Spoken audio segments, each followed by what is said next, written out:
Assalamualaikum, guys.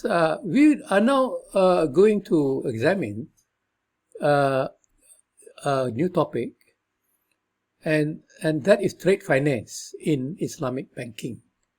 Of course, sometimes we do see that a lot of focus have been given to retail finance or retail financing, those financing offering uh, such as home financing and personal financing, motor financing, credit card, uh, arahnu financing, tawarruk, and so on. But trade finance have been somewhat in the periphery, but it is actually a very important component of economic development and business overall, because trade finance, as we know, is uh, the so-called final stage of the production series. So in production, production is the conversion of input into output, and it will basically cover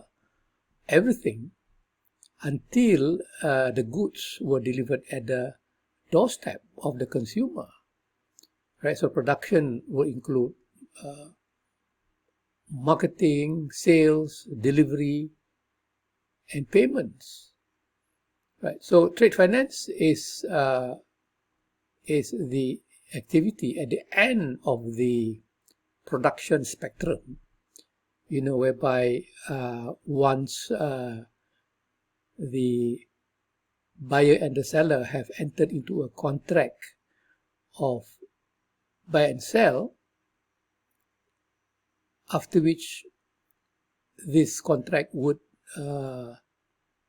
evidence the payment for the goods and the delivery of the merchandise, and how to facilitate payments and delivery, especially in the international import-export trading. That is where trade finance comes into being.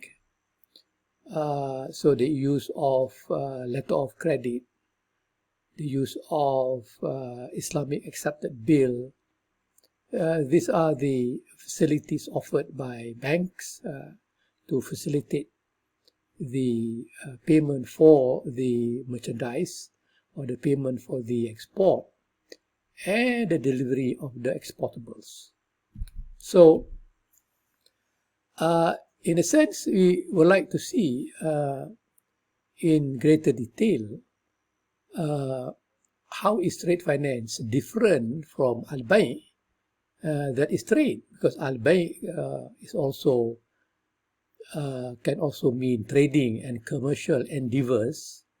Albay, as opposed to riba is associated with lending and borrowing with interest, whereas Albay is related to trading and commercial activity. So the trade finance will manifest itself in the end of the trading spectrum, whereby where the payment of the imports and the delivery of the export, will be facilitated by the product of trade finance offered by commercial banks. So we would like to see at least the difference between trade finance and trade, because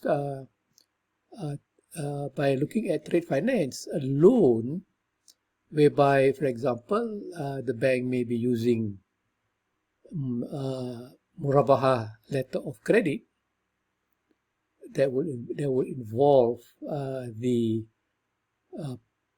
buy and sell of the merchandise between the bank and the exporters, right? So when we look at letter of credit, murabaha letter of credit, the narrative has been like the bank will purchase the export merchandise from the exporter, for example, in China, and will sell it back to the customer on a deferred payment basis.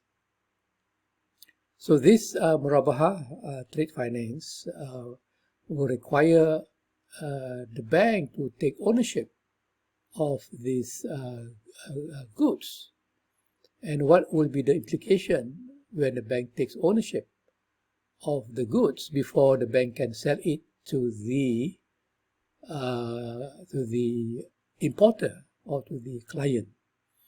So we must know that the client will come and meet up with the bank and expressing their interest to obtain the banking facilitation to settle the payment.